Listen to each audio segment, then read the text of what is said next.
So any of us are happy to take any questions that you might have. What do you do next from here? Like the 4-week period's up, are you going to start issuing out tickets, or are you just going to be handing out these things, these cards? Yeah, both, and continuing that effort. And, with traffic enforcement in and of itself, I can tell you, my philosophy on traffic enforcement is it should be educational at first. And you can accomplish effective traffic enforcement by educating people. Sometimes all they need is to see those red and blue lights in the background, to get stopped, and if they have not a history of committing traffic violations and a history of generally being a safe driver, but they made a mistake, then you can accomplish effective traffic enforcement by educating them and warning them. However, on the other side of that coin, is people who don't get the message, and it's repeated violations over and over again. And we, like many law enforcement agencies, track the warnings that we give. So if you stop somebody, and this is the second, third, fourth, fifth time, okay, or whatever it may be, then they need to pay, they need to learn. But if we can accomplish it by just giving them a warning and educating them on what they need to do, then that's where we win. So the goal is education. The goal is to change the behavior. How you change the behavior, whether it's through education or sometimes it takes them reaching into their pocket and paying a significant fine, so be it. But we need to change the behavior. You have huge stretches of road, especially on US 19 when you're heading north, where between lights, Right. You're talking probably over Right. a mile in some areas. Right. How are you going to tell a person not to cross the street right there in the middle? I don't know, do they want to die? That's a pretty easy message. If you're going to dart across 8 lanes of traffic, walk down to the intersection. And I tell them that in a heartbeat, because it isn't worth dying over. Walk a little bit further down the road and cross at the crosswalk. So, I hear what you're saying, and maybe that is a tough message, but dying's tougher. Sheriff, Florida DOT pedestrian safety grants, the high visibility enforcement, is that where the funding for this came No. from? This doesn't have anything to do with it. This was strictly an initiative by the Florida Sheriff's Association and by the sheriffs of Florida, and didn't have anything to do. There are some initiatives out there, there are those grants out there, and a lot of agencies participate in those, but that's separate and distinct from this. Besides Missouri Avenue and obviously US 19 and Gulf Boulevard, what are some other big problem areas in Pinellas County when it comes to pedestrian crashes? Well, Gulf to Bay, I know Clearwater has a problem up there in the city of Clearwater on Gulf to Bay. US 19, we have problems out here on Ulmerton Road, Park Boulevard, all the really major thoroughfares. And you see it even in some of the cities. I mean, I see it in traveling around. You see it in downtown Clearwater, you see it in downtown St. Petersburg. And one of the things that people need to make sure they do is pay attention at those intersections to those walk, don't walk signals. I mean, they're there for a reason. They're there to control the flow of traffic. And yes, you might be a few minutes late for lunch or going to that appointment you're walking to, but again, it beats the alternative, which is that you get smushed by a car and you're dead. And so it's a big problem. So again, this is solvable. This is something that we can change. And if people just follow the rules of the road, if everybody would follow the rules of the road, we could really see a significant downward trend as opposed to the spike that we're seeing. But again, when people are just darting out, and occasionally you do see them where they involve an impaired driver, but the bulk of them don't, because it's somebody just darting out into traffic. Sheriff, you indicated your first step is education, but do you anticipate giving more jaywalking tickets so people will fear doing this from the economic standpoint as well as their own safety? Well, I hope not, Mark. I hope people just get the message. That's what we want. And certainly, as you can see by the statistics from this operation, is that we gave predominantly warnings, 6,800 warnings, but we did issue 222 citations. And our system tracks this, so and that's statewide. But of what we did here in Pinellas County as an example, if we stop somebody today and they were given a warning last week for doing the exact same thing, then the right thing to do is for the deputies to issue a ticket. And we want to, again, we want to change behavior. So how do you change behavior? The first thing is you ask. Then you kind of tell. And then if that doesn't work, then you got to do something else to change the behavior, and eventually they'll get sick of reaching into their pocket and paying. But again, our goal here is really not punitive. This isn't the intent of this. Our goal here is to save people's lives. I have a question for Julie. Yeah. Can you step up to the mic? I've just seen a study that indicates the 4 most dangerous places in America for pedestrians are in Florida. We're number 2, Tampa, St. Petersburg, Clearwater. Is that danger by design? Is it danger by design? Yes. Oh, because of you're talking about the way that the streets are built? How do you explain that the 4 most dangerous places for pedestrians are in Florida and we're number 2 on that list? Is it the pedestrians' fault or is it the design of the roadways? Okay, that question is a little bit difficult to answer about whose fault that is. because we just need to work together to solve the problem, and it's a multifaceted problem that takes the education and the engineering. And so, for example, there was a prior question about pedestrians crossing mid-block.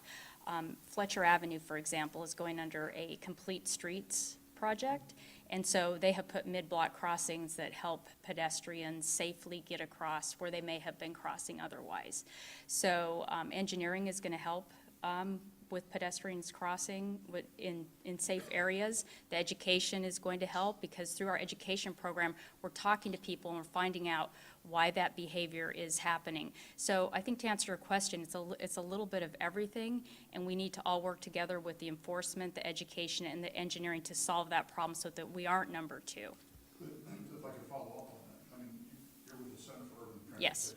So you study urban transportation issues.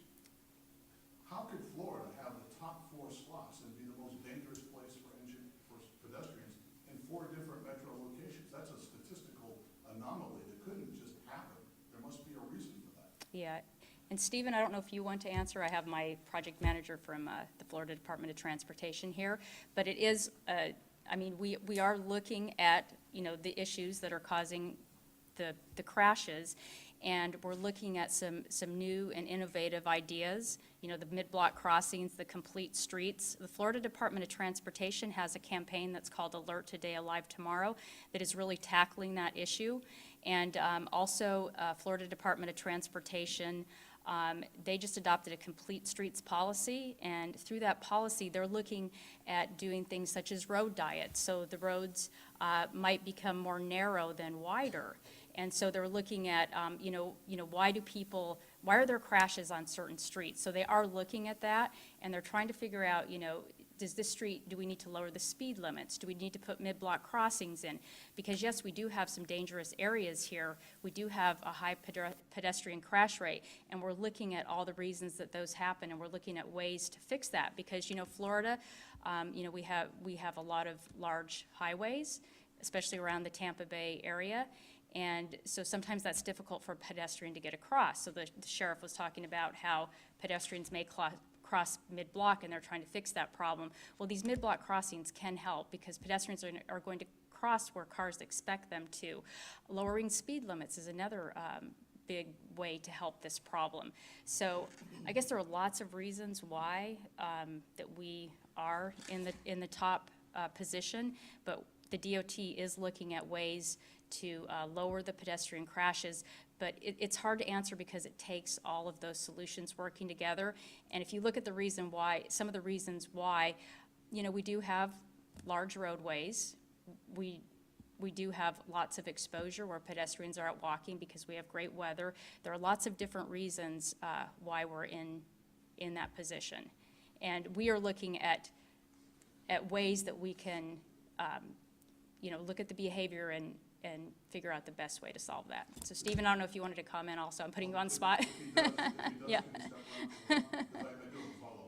Okay. Yeah, and I'm not with the DOT, so Stephen, did you want to comment? I think, you know, just to, I'm sorry, give me a chance to get up there. But the DOT is looking at those issues, especially in this area, and it takes everyone working together. You have to look at the engineering, how, you know, what's happening on the high crash corridors in order to fix those. But Well, let me rephrase the question. You wouldn't mind stepping in front of it. Sure. When people hear tonight that Florida is more dangerous than any other state in the country and want to know why, what's the answer? You know, as Julie kind of mentioned, it is a complex problem. It involves all of those different things, you know, that she was alluding to. But, you know, mainly if you look at what makes Florida different just in general compared to other states, we're really very unique. We're very suburban. We're not as urban as some of the cities, you know, up in the north and some of the states up north, where there actually are more people out walking. There's more, there's safety in numbers. There's people that are, cities that are denser. And you kind of have, you know, a critical mass of people where, you know, you expect there to be a pedestrian out crossing the street, even if it's not necessarily in a crosswalk. Whereas here, you know, most people drive in Florida. That's just a fact of life. It's the way it is.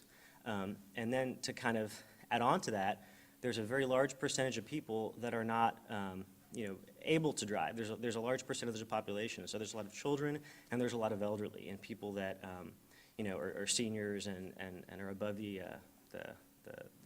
average adult age. And so if you kind of look at how, both Florida has developed over the years and also the population makeup, you'll see that we're very different from any other state in the country.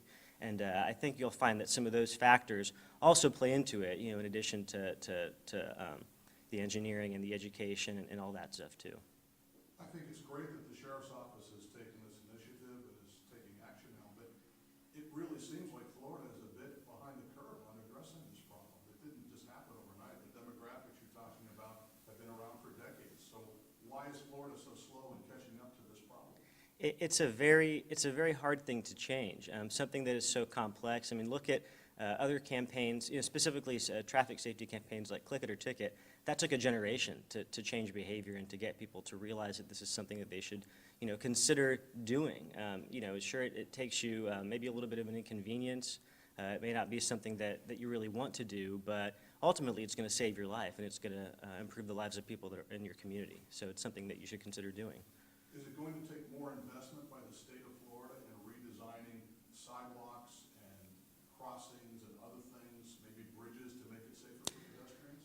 Absolutely. We actually recently adopted our first ever complete streets policy, and that policy is available online, or I can give you a copy of it to look at. But what we're going to be doing over the next year is looking at that policy in ways that we can actually implement it into all of our standards and designs and guides to make sure that as we continue to resurface and perform maintenance and implement new projects on our roads, they're meeting a higher standard in terms of what's the safest possible design for pedestrians. And just if I could ask one more follow-up, but I'm treating you like you're the governor and you can control this thing, so I apologize for that. But as a state, should pedestrians be a higher priority than they are now? We talk about building new highways and new interstates and speeding up traffic, but it seems that pedestrians have been lost in the priorities of the state of Florida when it comes to safety. Well, pedestrians really or safety in general is our first priority, and pedestrians are a hugely important thing that we want to consider. We're a tourist state. It's just not a place that we want to be with having this high pedestrian fatality rate. Nobody's happy about it, and has it been a priority in the past? I think so, and is it a priority in the future? Probably even more so. It's become such a pressing issue that we're willing to really do whatever it takes to turn it around. And also, the DOT really is investing in education programs like Walkwise Tampa Bay. And, we're out there, we're talking to people, we're finding out, what issues they have in traveling around the area, and then we're trying to respond to those and to make the areas better for pedestrians and also bicyclists. So I think the complete streets policy the DOT has just put into place is going to make some big changes in our area. But it takes everyone. It takes all of us working together, enforcement, engineering, and education, to make the change here in Florida. So can we get your name? Stephen Benson, FDOT District 7. Anybody else got anything? Just a question for you, Sheriff. Yep. For every 30, you handed out one ticket for every 30 warnings to pedestrians. Is that really enough to convince these people to change their habits, or do you need to start writing more tickets? Well, reality is that probably going to end up having to write some tickets. We know from history with it is, again, we try to educate people, try to do it the easy way. There's a saying, we can do it the easy way, we can do it the hard way. We'd rather do it the easy way. The easy way is that to modify that behavior through a warning. But the reality is that some people aren't going to get it, some people aren't going to listen, and the sad reality is that probably some of those people are going to get hurt or killed because they're going to continue to do it. So we will continue the effort, and when we find, and when it's appropriate, especially as if they've been warned previously, then they need to reach in their pocket and pay. Again, it isn't about trying to be punitive. It's about trying to fix a behavior and correct a behavior, but some people don't listen. It's just like any other type of enforcement action and any other type of traffic enforcement.